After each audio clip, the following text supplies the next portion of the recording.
Culpe pena par esto. Hukuman harus dijatuhkan setimpal dengan perbuatannya. Assalamualaikum warahmatullahi wabarakatuh. Shalom, Om Swastiastu, Namo Buddhaya, dan salam kebajikan bagi kita semua. Perkenalkan, saya Athaya Nasyo Aulia dengan NIM 110001221201441.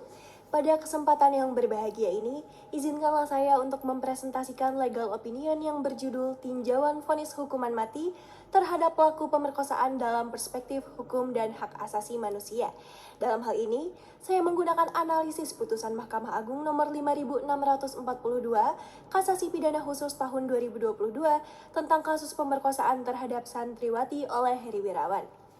Adapun susunan presentasi yang akan saya bahas diantaranya yang pertama adalah kasus posisi, kemudian fakta hukum, kemudian dasar hukum, analisis hukum, dan yang terakhir adalah kesimpulan.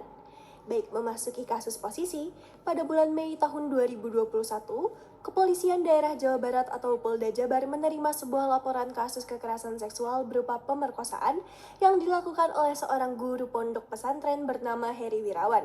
Terbongkarnya kasus ini bermula ketika salah satu orang tua korban melaporkan perbuatan Heri Wirawan kepada Polda Jabar dan Pusat Pelayanan Terpadu Pemberdayaan Perempuan dan Anak atau P2TP2A Garut.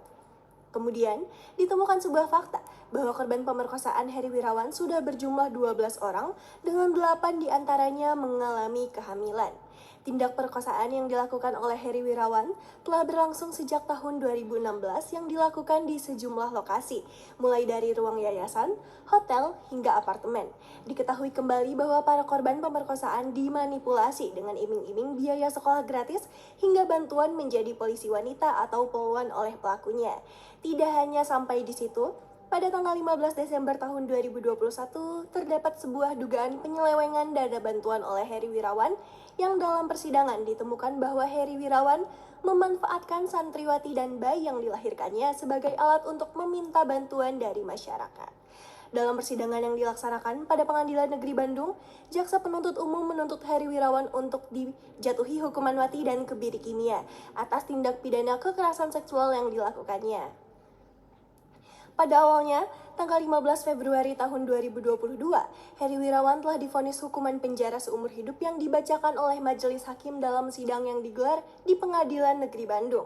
Kemudian, pada tanggal 4 April tahun 2022, di tingkat upaya hukum banding, hukuman terhadap Heri Wirawan diperberat menjadi hukuman mati, pidana tambahan kebiri kimia, dan dibebankan biaya restitusi dengan total mencapai Rp331.527.168 atas dakwaan primer. Perbuatan terdakwa diancam pidana berdasarkan pasal 81 ayat 1, ayat 3, jungto pasal 76D Undang-Undang Nomor 17 Tahun 2016 tentang perubahan atas Undang-Undang Nomor 23 Tahun 2002 tentang perlindungan anak, jungto pasal 65 ayat 1 KUHP. Dan dakwaan subsidiar, perbuatan terdakwa sebagaimana diatur dan diancam pidana berdasarkan pasal 81 ayat 2, ayat 3, jungto pasal 76D Undang-Undang Perlindungan Anak, jungto pasal 65 ayat 1 KUHP. Berkenaan dengan vonis hukuman mati terhadap Heri Wirawan, timbullah pro kontra dalam masyarakat terkait hukuman mati yang melanggar hak asasi manusia bagi terpidananya.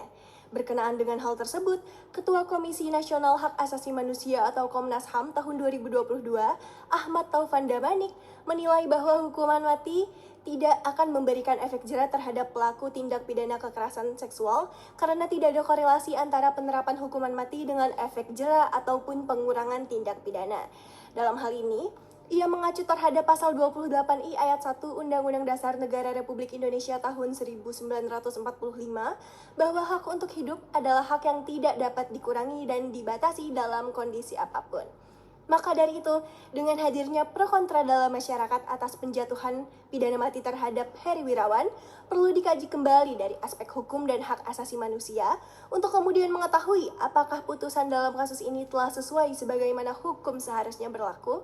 Baik, memasuki fakta hukum atau fakta-fakta yang terungkap dalam persidangan, yakni yang pertama, bahwa terdakwa Heri Wirawan pada tahun 2016 sampai dengan tahun 2021 bertempat di sejumlah lokasi seperti yayasan, pesantren, apartemen, hotel, dan rumah tahfiz di Bandung telah melakukan perbuatan yang merupakan kejahatan sebagai pendidik berupa kekerasan disertai ancaman untuk melakukan persetubuhan dengannya. Kemudian yang kedua, bahwa terdapat barang bukti yang dirampas berupa 1 buah sepeda motor Yamaha Mio Z warna hitam yang disita dari terdakwa Heri Wirawan untuk dilakukan pelelangan dan hasilnya diserahkan kepada negara. Yang ketiga, bahwa terdapat barang bukti lainnya berupa fotokopi akta kelahiran korban, kartu keluarga, sarung berwarna hijau tua, dan spray berwarna merah muda bergambar. Yang keempat, bahwa terdakwa Heri Wirawan adalah seorang pendidik yang melakukan kejahatan terhadap anak didiknya. Kemudian yang kelima, bahwa pada tanggal 15 Februari tahun 2022, Pengadilan Negeri Bandung telah menjatuhkan putusan nomor 989 Pidana Khusus 2021 Pengadilan Negeri Bandung dengan amar putusan menyatakan terdakwa terbukti secara sah dan meyakinkan bersalah atas tindak pidana kekerasan yang kemudian dipidana penjara seumur hidup. Yang keenam, bahwa pada upaya hukum banding, Pengadilan Tinggi Jawa Barat menerima permintaan banding dari Jaksa Penuntut Umum dengan menjatuhi hukuman pidana mati terhadap terdakwa Heri Wirawan. Dan yang terakhir, bahwa pada upaya kasasi, Mahkamah Agung menolak permohonan kasasi dari Jaksa Penuntut Umum dan terdakwa Heri Wirawan tetap dikenakan pidana hukuman mati dan pidana tambahan kebiri kimia, serta dibebankan biaya restitusi dengan total mencapai Rp331.527.168. Kemudian beranjak ke dasar hukum, yakni yang pertama Undang-Undang Dasar Negara Republik Indonesia tahun 1945, kemudian yang kedua adalah Kitab Undang-Undang Hukum Pidana, yang ketiga Undang-Undang Nomor 35 Tahun 2014 tentang perubahan atas Undang-Undang Nomor 23 Tahun 2002 tentang Perlindungan Anak, yang keempat, Undang-Undang Nomor 48 Tahun 2009 tentang Kekuasaan Kehakiman. Yang kelima, Undang-Undang Nomor 39 Tahun 1999 tentang Hak Asasi Manusia. Dan yang terakhir, Surat Edaran Mahkamah Agung Nomor 1 Tahun 2000 tentang pemidanaan agar setimpal dengan berat dan sifat kejahatannya. Baik, selanjutnya adalah analisis hukum. Heri Wirawan yang merupakan pendidik sebuah pesantren di daerah Kecamatan Cibiru, Kota Bandung, telah melakukan perbuatan asusila terhadap anak korban santriwati dalam kurun waktu tahun 2016 sampai dengan tahun 2021. Pemerkosaan terjadi di berbagai lokasi seperti yayasan, pesantren, apartemen, hotel, hingga rumah tahfiz di Bandung yang mengakibatkan kerugian fisik dan psikis terhadap anak korban. Bahkan, terdapat beberapa di antaranya mengalami kehamilan. Berdasarkan kasus tersebut, pada putusan pengadilan tingkat pertama telah menyatakan terdakwa Heri Wirawan terbukti secara sah dan meyakinkan bersalah melakukan tindak pidana, yakni dengan sengaja melakukan kekerasan memaksa anak untuk bersetubuh dengannya, yang merupakan pendidik dan menimbulkan korban lebih dari 1 orang. Pada pengadilan tingkat pertama, Heri Wirawan dijatuhi pidana seumur hidup. Kemudian pada tanggal 21 Februari tahun 2022, Jaksa Penuntut Umum menyatakan banding yang kemudian diterima oleh Pengadilan Tinggi Jawa Barat dengan menjatuhkan pidana mati terhadap terdakwa Heri Wirawan dan membebankan biaya restitusi yang kemudian diberikan kepada keluarga dan anak korban. Terhadap putusan mati tersebut, timbul berbagai pendapat pro kontra di masyarakat. Di satu sisi, masyarakat setuju akan pemidanaan mati yang dijatuhkan kepada terdakwa Heri Wirawan karena perbuatannya yang merusak moral dan pendidikan keagamaan. Namun di sisi lain, terdapat pertentangan terhadap hukuman mati dengan alasan menyalahi hak asasi manusia dari terdakwa. Pendapat hukum ini akan memberikan analisis terkait hubungan penjatuhan hukuman mati dengan keadilan bagi korban yang ditinjau dari perspektif hak asasi manusia di Indonesia.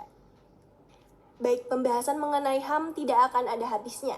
Sejatinya, Indonesia telah menjamin HAM setiap warga negaranya melalui Konstitusi Undang-Undang Dasar Negara Republik Indonesia tahun 1945, yakni pasal 28A sampai pasal 28J.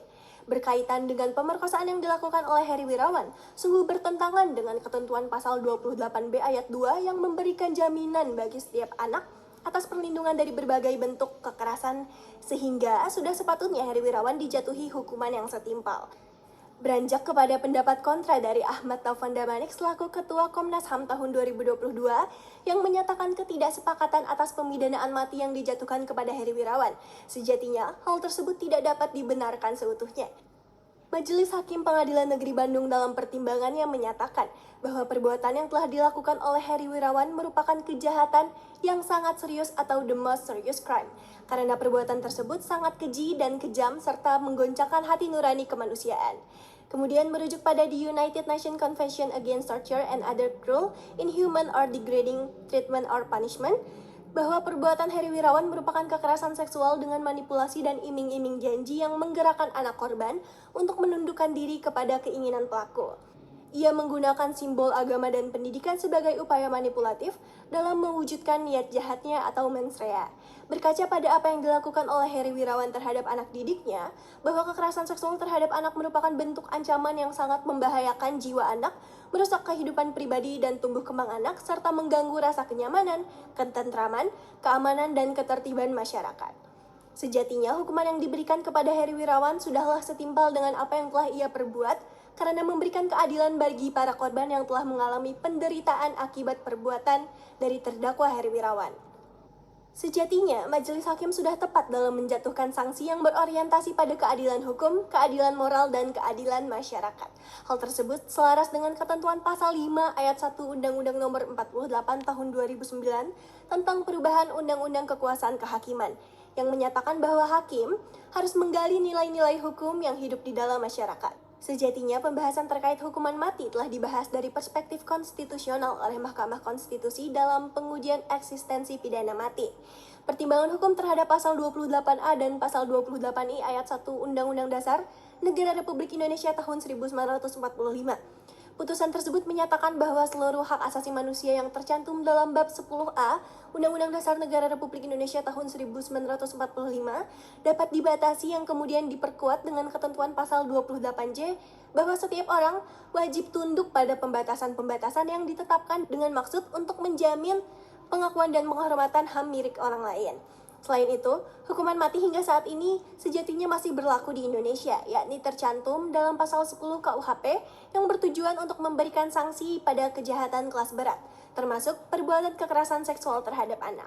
Maka dari itu, sesungguhnya penjatuhan pidana mati terhadap Heri Wirawan tidak dapat dikatakan sepenuhnya sebagai bentuk pelanggaran HAM, melainkan merupakan wujud penjaminan hak asasi manusia dan keadilan bagi korban kekerasan seksual. Baik, berdasarkan pembahasan yang telah dijabarkan sebelumnya, dapat ditarik sebuah kesimpulan bahwa hukuman mati yang dijatuhkan kepada Heri Wirawan yang terbukti melakukan pemerkosaan terhadap 12 santriwatinya dapat dianggap sebagai hukuman yang setimpal dengan kejahatannya. Perbuatan yang sangat keji dan merusak moral, pendidikan serta kehidupan korban menunjukkan bahwa tindakannya merupakan kejahatan serius yang tidak hanya melanggar hak asasi anak, tetapi juga mengancam keselamatan jiwa, tumbuh kembang, dan juga ketentraman masyarakat. Dalam perspektif hukum dan hak asasi manusia, meskipun terdapat pandangan yang menentang hukuman mati dengan alasan pelanggaran hak asasi manusia, analisis ini menunjukkan bahwa hukuman mati tersebut dapat diterima karena sesuai dengan ketentuan pasal 28B ayat 2 Undang-Undang Dasar Negara Republik Indonesia tahun 1945 yang sejatinya telah memberikan jaminan perlindungan bagi anak dari kekerasan. Keputusan ini juga sejalan dengan pembatasan hak asasi manusia yang diatur dalam pasal 28J Undang-Undang Dasar Negara Republik Indonesia tahun 1945 yang memberikan ruang untuk tindakan dalam menjamin penghormatan terhadap hak asasi manusia milik orang lain, terutama dalam kasus kekerasan seksual terhadap anak yang sangat merusak nilai-nilai kemanusiaan. Dengan demikian, meskipun hukuman mati memiliki kontroversi di masyarakat, dalam konteks kasus ini, penjatuhan pidana mati terhadap Heri Wirawan dapat dianggap sebagai bentuk keadilan hukum, moral, dan sosial yang sesuai dengan nilai-nilai hukum yang hidup di masyarakat, serta norma hukum internasional yang melarang kekerasan dan perlakuan yang tidak manusiawi. Sekian pendapat hukum atau legal opinion yang dapat saya sampaikan. Mohon maaf apabila ada kesalahan. Saya tutup. Wassalamualaikum warahmatullahi wabarakatuh. Shalom, Om Santi Santi Santi Om, Namo Buddhaya, dan salam kebajikan bagi kita semua.